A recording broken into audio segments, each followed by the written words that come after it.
Hello and Happy New Year. Now I'm coming to you from a little bit of a different background today, as many of you will be too. I am working from home. So I'm here with my hot water bottle in my spare bedroom. And I wanted to wish you all a very happy new year. This is my first video of 2020. It took me a little time to get back into things. And I'm aware that this year is really different for all of us, and that perhaps New Year's resolutions or changes this year might not be happening. I personally haven't really made any this year, and I'm just planning to get through January. But I do know that this is often a time where we like to focus on our health and to make some changes for the year ahead, or to set some goals. And I know that there's still many of you who are taking this opportunity to focus on your health. So I wanted to provide you with some tips to make this easier and to make sure that what you're doing is sustainable and is going to work for the long term, not just for January. So despite what's going on in the world around us, there are still the classic unsustainable New Year's diets being promoted online and in the media. So juice fasting I've seen, intermittent fasting is a big one at the moment, X supplement or meal replacement, etc., that claim all to transform our lives and cure everything. But don't forget, if it sounds too good to be true, it probably is.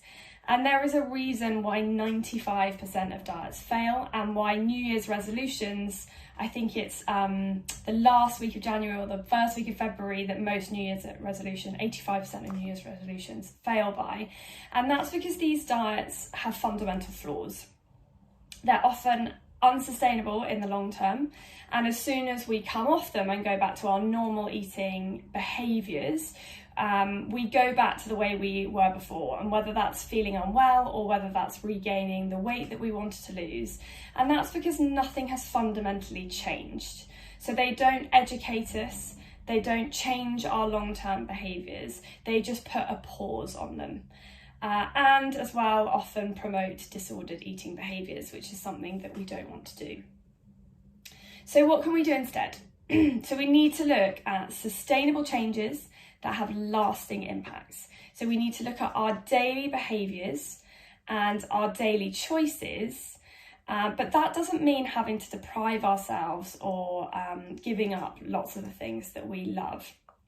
Now, there's no way of eating or no diet that's going to work for us all. We're all wonderfully unique with different genes, different personalities, different tastes, likes, dislikes, different goals, different lifestyles, different conditions. And health and nutrition really is a journey. And our needs are going to change as we go through that and as we go through life. But there are some basic principles that I wanted to cover today that can help to guide us all. And these are my 5 fundamental basic principles of healthy eating. So one is to reduce highly processed foods and instead opt for whole foods. So focus on building our meals mainly from single ingredient foods, like fish, for example, or nuts or seeds, fruits and vegetables. So single ingredients put together to create meals. And this can help us to reduce some of the additives that are found in those highly processed foods. And they actually may have a negative impact on our health, but may have a negative impact on our inflammatory bowel disease. Number 2 is include protein and healthy fat with each meal. So protein is found in meat, poultry, fish, eggs, dairy, legumes, quinoa, hemp, nuts, seeds. And healthy fats are found in olive oil, in oily fish, in avocados, nuts and seeds. Now, protein is vital for growth and repair, so it's particularly important in inflammatory bowel disease when we're recovering from flares, but also to help to support us in between in those periods of remission. And it also helps to keep us full as well, so to keep us full between our meals and make our meals last to our next one. Healthy fats are hugely important for our brain health, for our skin health, but also for our gut health, to name just a few. Now, number 3, carbohydrates for our energy and our mood. So despite the bad reputation that carbohydrates get, they're actually really important. for our health, and also for our happiness. So they are our body and our brain's primary source of energy. So if we cut carbs and remove that, we're going to feel pretty lethargic, and we're also going to feel pretty unhappy as well. So what we want to look at doing is looking at the types of carbohydrates that we're eating. So including carbohydrates that contain fibre and other nutrients that are more slowly digested and give us that longer lasting energy. So for example, things like whole jumbo oats, whole grains, brown rice, legumes, potatoes and root vegetables as well. Number 4 is fibre, fruit and veg. So fibre is so important for our digestive health and could actually be really important for maintaining remission in inflammatory bowel disease. Now there are some caveats, so if you have strictures, so narrowings of the bowel, then you really do have to be conscious of your fibre intake, and perhaps a lower fibre diet is more appropriate for you. Now we can find fibre in whole grains, legumes, nuts, seeds, fruits and vegetables. And look, there may be some fruits and vegetables that you don't tolerate very well or that you just don't like, and that's okay. Just focus on including the ones you do like and that you can tolerate, but try and get as much variety as you can around that. So try and include different colours, so that saying eat the rainbow is really important here.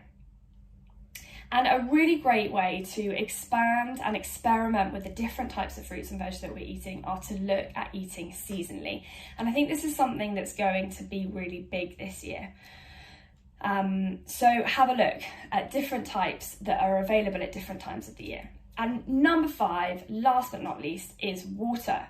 So drink plenty of water to stay hydrated. Now, the amount of water we should be drinking will be different for all of us.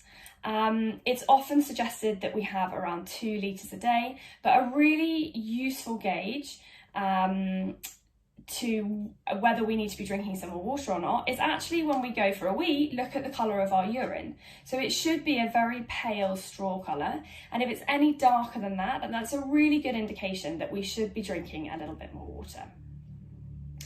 Now, to bring this all together, I've put together an infographic of a healthy balanced plate and also a handy portion guide as well. So go to my website, to my latest blog post, where you can find the PDF and the download for that. And I just want to finish off by saying, just remember that you don't have to make huge changes to make a difference to your health. So even making small, simple swaps, but sticking to those swaps longer term will have an impact. So for example, adding protein to your porridge at breakfast in the morning. So adding some nuts and seeds, for example, just a palm-sized portion of whatever ones you fancy, and switch them up to get that variety in. Drinking a glass of water each morning first thing when you wake up to help with that hydration, or drinking a glass of water before each cup of tea you have, so hydrate before you caffeinate, can be really useful as well. Or even just committing to have 1 extra fruit or vegetable at lunch or supper, or swapping that afternoon biscuit for some fruit and nuts instead. All these little things, even if you just do one of them, but you do it long term, that will have an impact on your health and a positive impact. So next week I'll be sharing how we can make it easier to make these changes. So we often can have these ideas that we want to make these changes, but actually implementing and doing that can be really challenging. And I want to help to make that easier for you. So I look forward to seeing you next week.